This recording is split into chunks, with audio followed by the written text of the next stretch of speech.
हरिओम। प्रभु जी, पिछले वीडियो में हम बात कर रहे थे गुरु और शिष्य की, और हमने आपसे कहा था कि हमारा आदि गुरु हमारे अंदर है, जो हमारा मार्ग प्रशस्त करता है।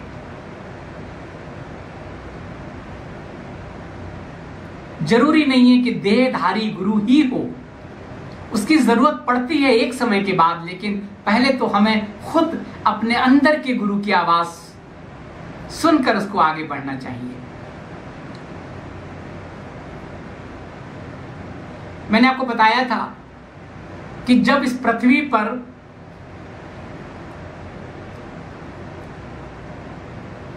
मनुष्य ज्ञानी गुरु के रूप में नहीं था, तब भी आदि गुरु था। प्रकृति आपका गुरु थी,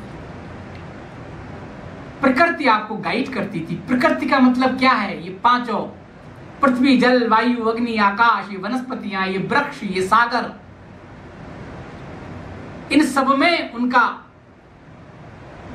अंश, ये सब गुरु रूप में रहे हैं। ऊर्जा, इनकी ऊर्जा से आपका अंदर की, जो आपके अंदर आदि गुरु है, वो जागृत होता था। आप सोचिए, इस पृथ्वी की कल्पना कीजिए, जब गुरु नहीं होंगे तब की कल्पना कीजिए। मैं आपको कोई विज्ञान की, अनुसंधान की बात नहीं कर रहा हूं, मैं अपने चिंतन की बात कर रहा हूं। मेरे चिंतन से आप परिकल्पना करके देखिए। जब इस पृथ्वी पर सबसे पहले क्या था?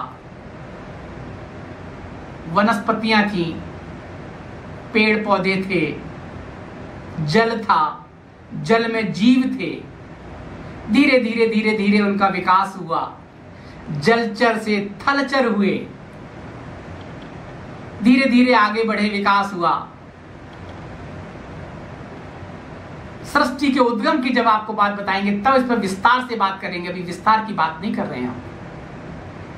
मैंने आपको बताया था, कभी आपको बताऊंगा कि सृष्टि का उदय कैसे हुआ, सृष्टि की रचना कैसे हुई, इस पर अपना चिंतन बताऊंगा आपको मैं कभी। लेकिन परिकल्पना कीजिए, जंगल है, जंगल के जानवर हैं, समुद्र है, समुद्र के जीव हैं। कौन है उनका गुरु? कैसे उन्हें पता चलता है कि कैसे हमें आगे बढ़ना है, अपना जीवन यापन करना है, क्या भोजन खाना है, क्या नहीं खाना है? वनस्पति उनको अंदर से बताती थी कि ये खाओ, ये मत खाओ। बहुत सारी वनस्पतियां जहरीली होती हैं। आज भी जंगल में जो जंगली जानवर हैं, या जंगलों में यहाँ पे जो गाय, भेड़, बकरी होती हैं, तो कुछ वनस्पतियां ऐसी हैं जिसको वो सूंघती हैं लेकिन खाती नहीं है। मैंने आपको बताया था वारणाव्रत में। और कुछ है जिसको खाती है। कौन बताता था? अभी तो हम बताते हैं कि इसकी पैदावार करते हैं, खाने वाली है, ये नहीं करते, ये जंगली है। उस समय कौन था? हर जीव के अंदर उसका आदि गुरु था, और ये प्रकृति उसकी गुरु थी, जो उसके अंदर के आदि गुरु को, उसके इंट्यूशन को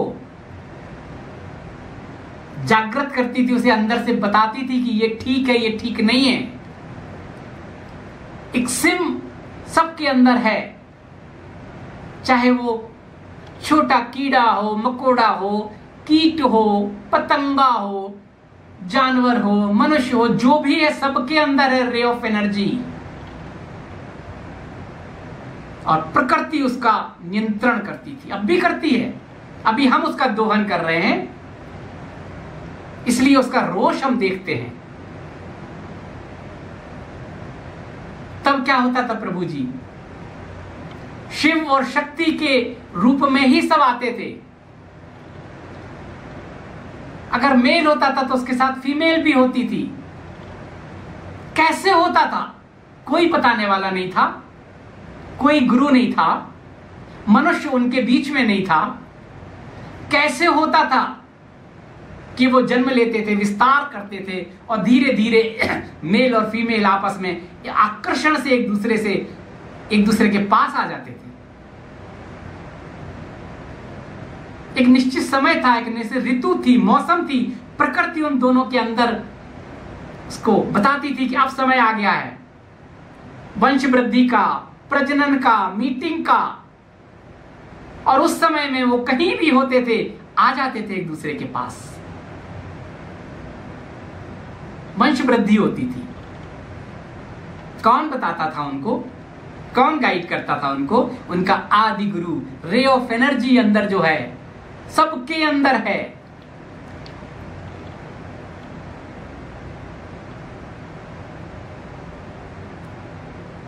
उनकी सिक्स सेंस बहुत डेवलप होती है, हमारी भी है, लेकिन हमने अपने विकारों से इतनी लेयर चढ़ा दी है कि हम उस रे ऑफ एनर्जी को और अपनी वो इंस्टिंक्ट को, वो इंट्यूशन को हम समझ नहीं पाते हैं।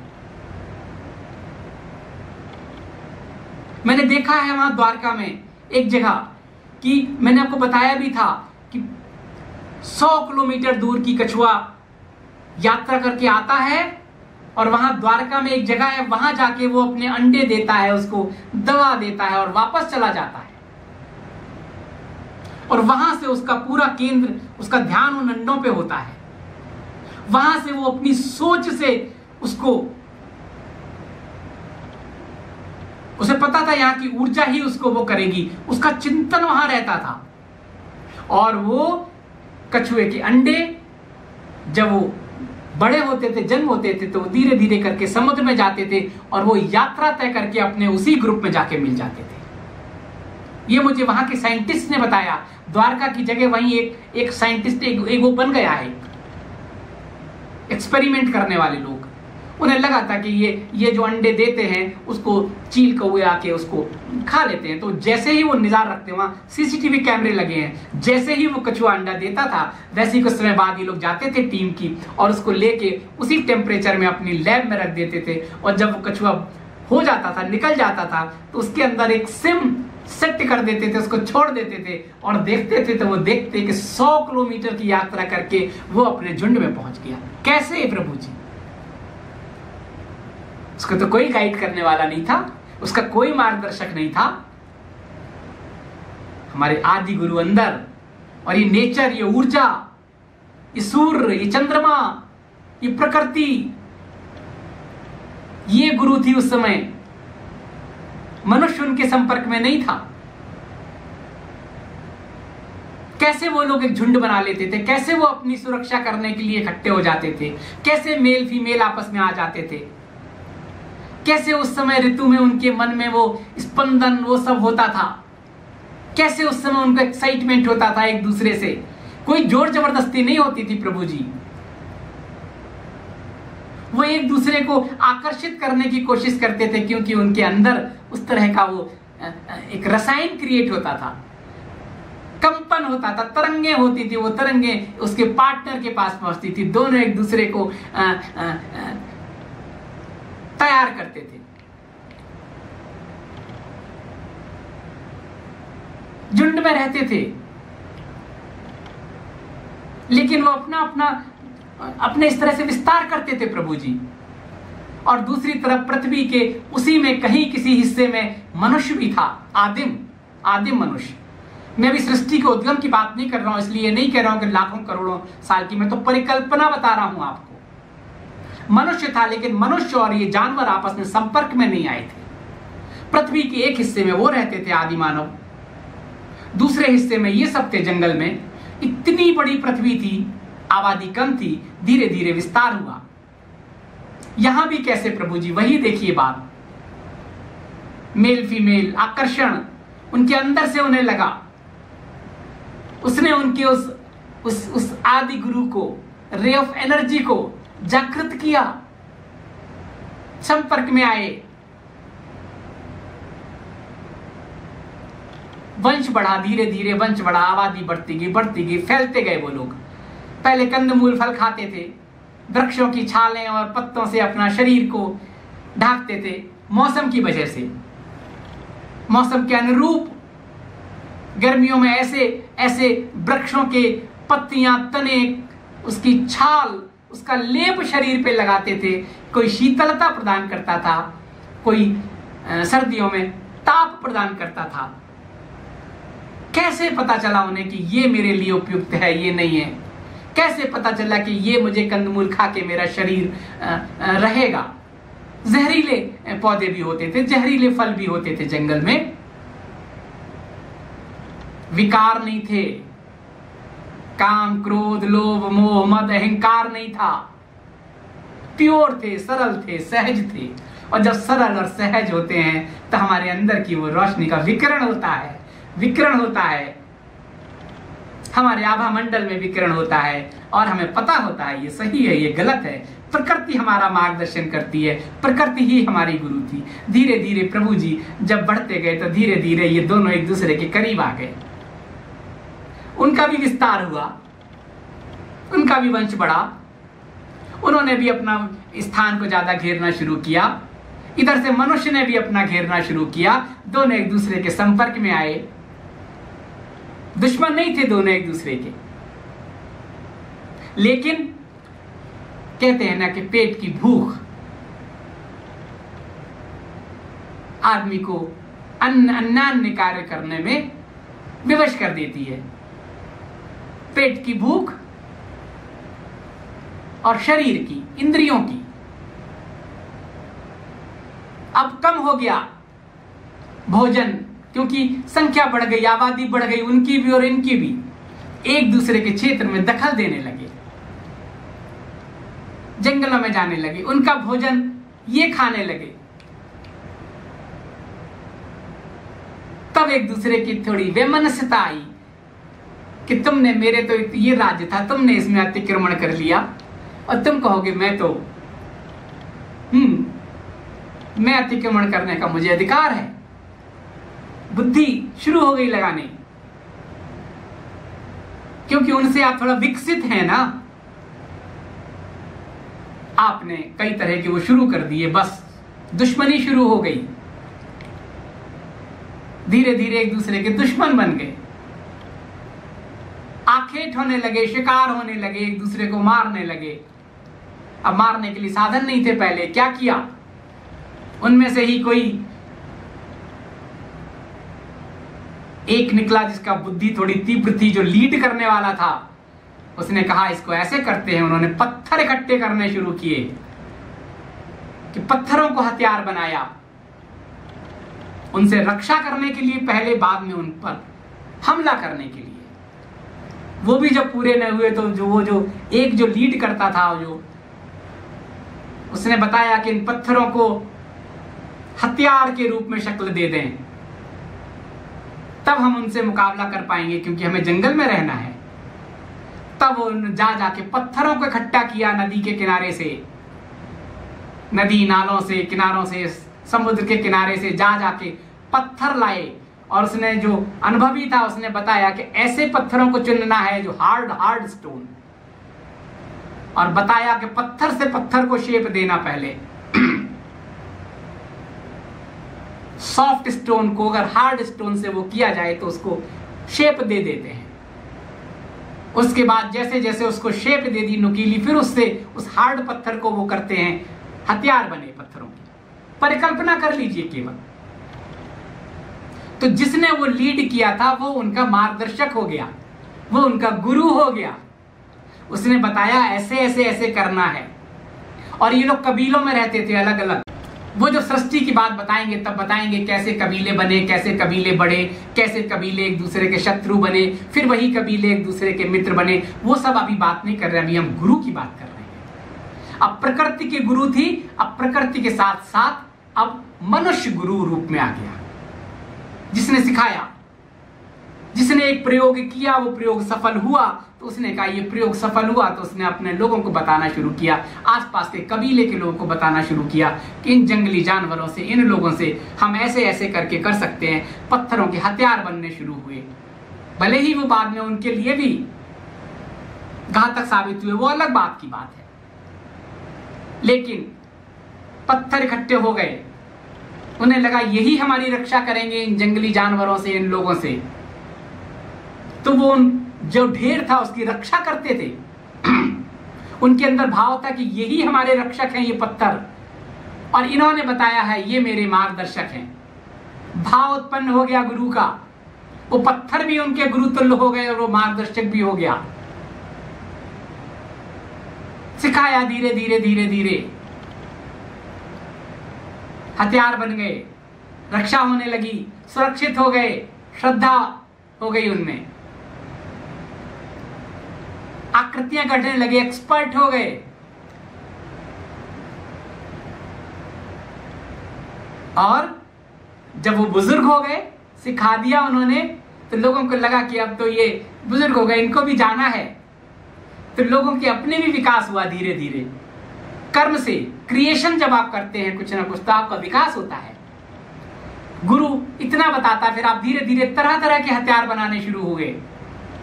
और इन्हीं में एक दिन उन्होंने, वो जो दोनों लोग थे ना, जिन्होंने, जो बुजुर्ग हो गए घर के हमारे, जिन्होंने बताया था ऐसे ऐसे ऐसे करो, तो एक दिन किसी के दिमाग में आया, उसने पत्थर में उसकी ही तराश दिया, उसकी शक्ल तराश दी,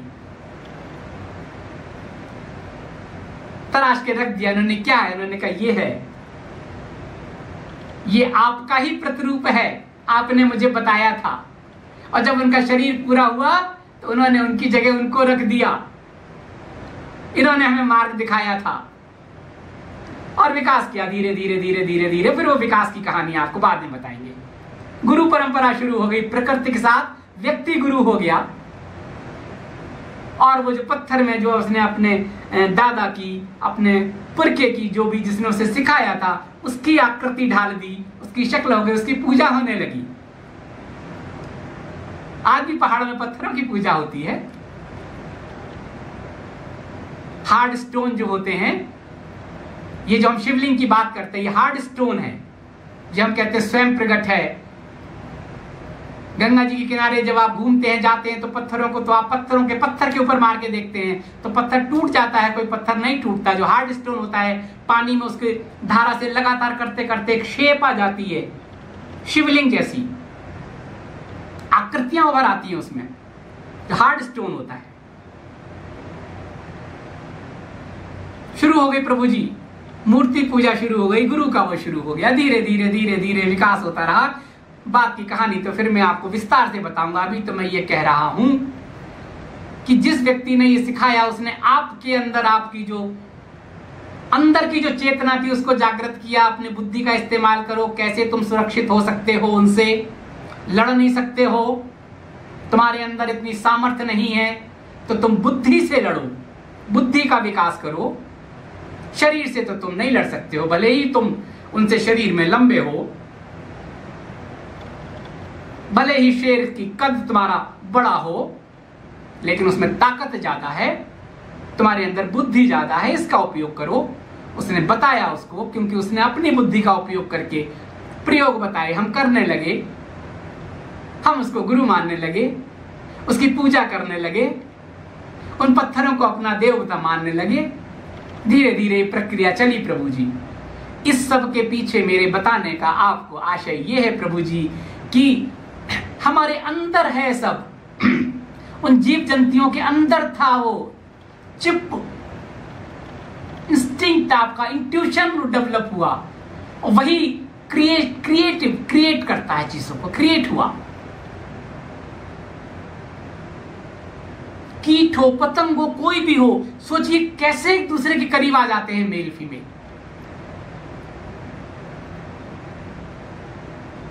एक कीट, एक पशु, एक पक्षी, बहुत सारे उनको जन्म देता है, सब अपने अपनी तरह बड़े हो जाते हैं, बाद में मेल फीमेल एक दूसरे की तरफ आ जाते हैं। क्यों? क्योंकि उनके अंदर पहले से फिट होता है, और जब वो तरंगे वो विकसित हो जाती हैं, जब वो अपने आप को विकास की उस प्रक्रिया तक पहुंच जाते हैं, तो वो जो रसायन क्रिएट होता है, एक दूसरे को आकर्षित करता है, दोनों के अंदर का वो तय करता है।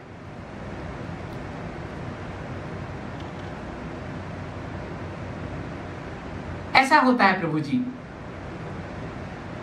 मैं आपको कोई वैसा शास्त्रों की बात नहीं कर रहा हूं, मुझे शास्त्रों का ज्ञान है भी नहीं।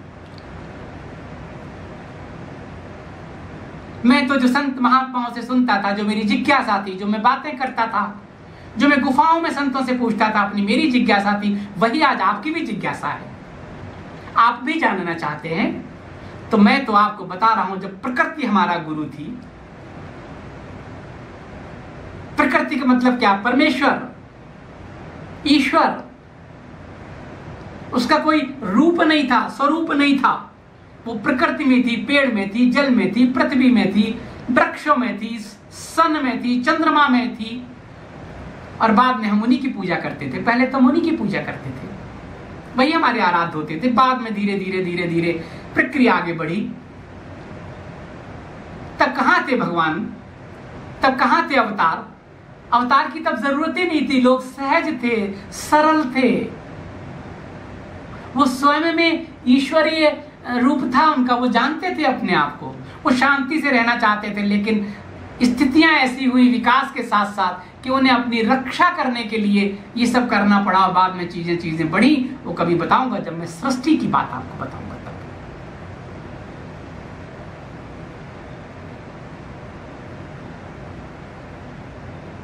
तो प्रभु जी, आज जो समय है, आज जो स्थिति है, अभी हमारा बहुत बौद्धिक विकास हो गया है।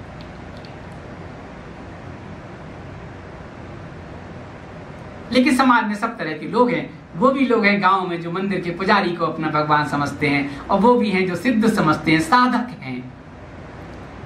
बहुत अच्छी स्थिति में पहुंच गए, उनको वैसा ही गुरु चाहिए, नहीं तो रस नहीं आएगा। जब मैं कहता हूं व्यक्ति कोई खराब होता ही नहीं है, गुरु कोई खराब होता ही नहीं है। हम इस पर ना जाएं, उनके व्यक्तिगत उसको ना जाएं। हमारे लिए कैसा है ये देखें। इसलिए मैं कहता हूं जिनका मोह भंग होता है उनके लिए कहते हैं। क्यों?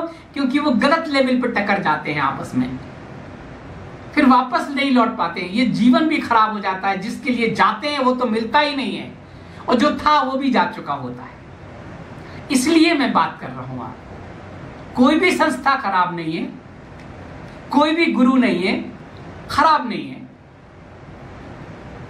दिक्कत वहां होती है कि जहां नॉर्थ साउथ जाके मिल जाते हैं।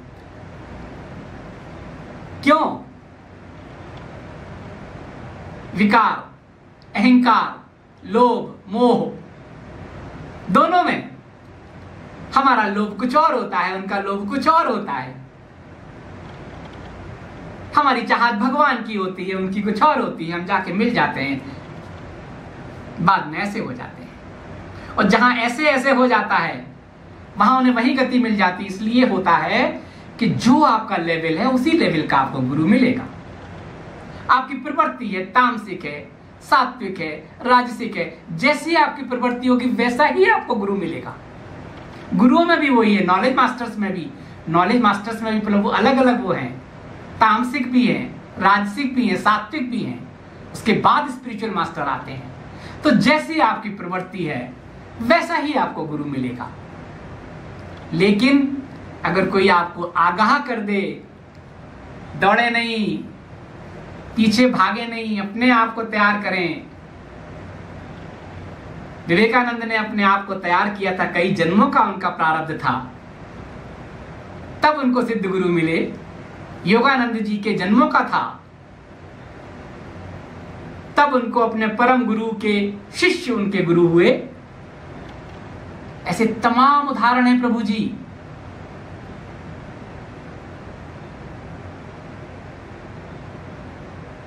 हम कहते हैं कि ये गुरु ऐसे हैं, ये ऐसे हैं, ऐसे हैं, हम उसमें ना जाएं।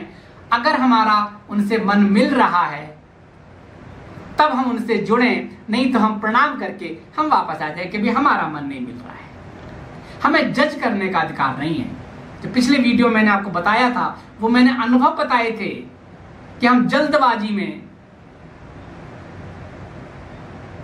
गुरु के बिना गति नहीं है इसके लिए, या हम उस रास्ते पे चल पड़े, अब हमें मार्गदर्शन चाहिए इसलिए जल्दबाजी में किसी से जुड़ जाते हैं, तब मोह भंग हो जाता है। तब दोनों की ही दुर्गति होती है, गति नहीं होती है, गुरु की भी शिष्य की भी। लेकिन अगर आप जैसे हैं वैसा ही आपको गुरु मिलेगा, वो रास्ता बताएगा, थोड़ा सा वो आगे बढ़ेगा, थोड़ा सा आप आगे बढ़ेंगे, शरीर बदलेगा, फिर आपकी स्थिति हो गई, अब आपको ये गुरु मिलेगा, तभी आपकी प्यास नहीं, तभी आपका मन नहीं मानता है। एक बहुत अच्छे संत के बारे में मैंने किसी को बताया, मिले नहीं थे उनसे व्हाट्सएप पर। वो गए उनके पास मिलने के लिए, रहे, उन्होंने कहा सब कुछ ठीक है, बहुत अच्छे संत हैं, लेकिन मैं जैसे गुरु की मुझे तलाश है वो चीज उनमें नहीं है। बाद में जब वो मुझसे मिले तो मैंने देखा प्रभु जी वो तो योगी है पूर्व जन्म का, उसकी स्थिति तो काफी ऐसे यहां तक थी। अब यहां तक जिसकी स्थिति है उसको तो इस तरह का स्पिरिचुअल मास्टर चाहिए, उस लेवल का, तभी तो उसका वो होगा। गुरु वो भी बहुत अच्छे थे, बहुत अच्छे संत थे, उनके पास ही थे, लेकिन वो यहां पर थे। ये अपनी साधना से प्रारब्ध के वजह से यहां आ गए थे, गुरु नहीं मिला था इन्हें, लेकिन इनका प्रारब्ध प्रबल था, ये यहां थे, इसलिए इनको इसमें रस नहीं आया। इसलिए कहते हैं परख लीजिए, जांच लीजिए अपने पहले अपने आप को, फिर जिससे आप जुड़ रहे हैं उससे। और सेवा भाव से जुड़े फिर तो कोई बात नहीं। अगर आपको रस नहीं आ रहा है संसार में, आप सेवा करना चाहते हैं, जुड़ना चाहते हैं, उस रास्ते पे जाना चाहते हैं, फिर आप देख लीजिए, अगर आपको लग रहा है तो आप जुड़ जाइए, सेवा भाव से हो जाइए, उनके कोर ग्रुप में शामिल हो जाइए। फिर आपका भाव दूसरा होगा ना, फिर आपका ये नहीं होगा कि मैं तो भगवान को पाने के लिए आया था, मैं तो चमत्कार की दृष्टि से आया था, मैं तो इसलिए आया था कि वो मोरे इसको ऐसे टक करेंगे और जगा देंगे। टक तो केवल स्पिरिचुअल मास्टर कर सकता है, लेकिन वो देख लेता है आपके उसमें। इसलिए कभी भी गुरु बनाने से पहले उसकी वो देख लीजिए किस परंपरा से आया है। मैंने देखा है, और मैंने प्रभु जी आपको बताऊं, ऐसे स्वामी लोगों से मैं मिला भी हूं और मैंने अनुभव किया है उनकी शक्ति का। उनकी संकल्प शक्ति बहुत दृढ़ होती है। अगर उन्होंने संकल्प कर लिया तो वो पूर्ण होता ही है। वो विरक्त संत नहीं होते, हमारे आसपास हमारे बीच में रहते हैं, संसार में रहते हैं, लेकिन वही बात है कि आपकी ट्यूनिंग अगर ऐसे मिल रही है तो वो आपके लिए उच्च कोटि के संत हैं, और नहीं मिल रही है तो उनका रहन सहन देख देख आप उनके उससे आपका मोह भंग हो जाएगा।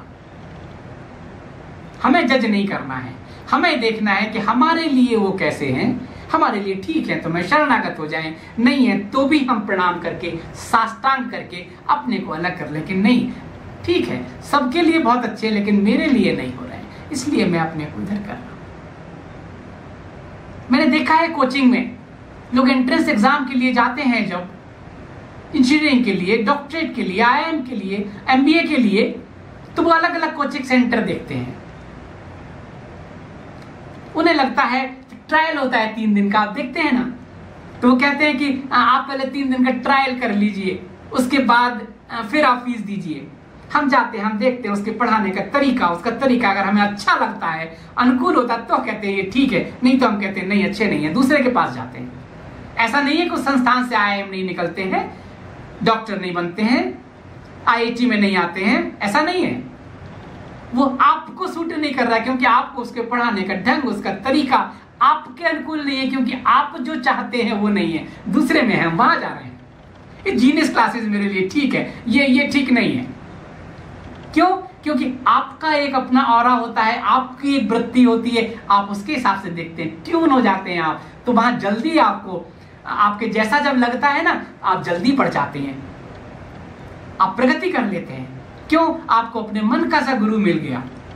गुरु तो सभी ठीक है, कोचिंग इंस्टीट्यूट तो सभी ठीक है, सभी आईआईटीएंस हैं पढ़ाने वाले, सभी आईआईएम वाले हैं। आजकल तो देखिए कोचिंग सेंटर में ऐसे ही होता है, बस सारे आईआईटीएंस होते हैं, उनके कोचिंग सेंटर, आईआईएम वाले हैं, कोटा में देख ली, जगह जगह देख लीजिए। लेकिन हम जो 12th के बाद एग्जाम में जाते हैं तो हम तय करते हैं कि ट्रायल में देखते हैं ये ठीक नहीं है, ये ठीक नहीं है, ये ठीक नहीं है। ऐसे ही हमें गुरु के लिए करना चाहिए। सब ठीक है अपनी जगह, सबके जो प्रभु ने जो पहले से लिख लिया है, गर्भ में तय कर दिया है, वही उनके पास जाएंगे, उनको ज्ञान मिलेगा, उनका रास्ता बढ़ेगा, आगे बढ़ेगा। लेकिन प्रभु जी जब किसी गुरु की संकल्प शक्ति होती है, कोचिंग में भी मैंने देखा है, जब कोई टीचर देख लेता है कि बच्चा ये बहुत वो कर रहा, संकल्प लेता है कि इसको तो पार कराना है, वो पर्सनल इंटरेस्ट लेता है, उसको अलग से बताता है उससे कहता है कोई दिक्कत तो नहीं है, उसको अपने ऑब्जर्वेशन में रखता है। क्यों? उसे लगता है ये इसकी बुद्धि तीव्र ज्यादा है, ये बहुत ब्रिलियंट है, इसको पहुंचना चाहिए। वो थोड़ा धक्का दे देता है, उसको पहुंच जाता है। संवाद में फिर इतना विस्तार हो जाता है, तो फिर वीडियो बहुत लंबा हो गया होगा, तो मुझे लगता है कि इस दूसरे पार्ट को यहीं खत्म करते हैं और फिर कल आप उसका तीसरा पार्ट देखें।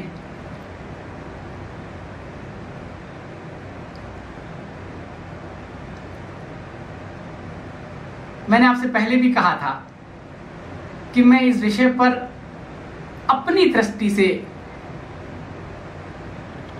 आपको बताने का प्रयास करूंगा और उसी दृष्टि से आप उसको ग्रहण करें। तो ये दूसरा भाग भी लंबा हो गया है, इसको यहीं विराम देते हैं, फिर कल आप इसका तीसरा भाग देखिएगा और हो सका तो फिर उसका एक और भाग आगे आप देख पाएंगे। हरिओम हरिओम हरिओम प्रभु जी।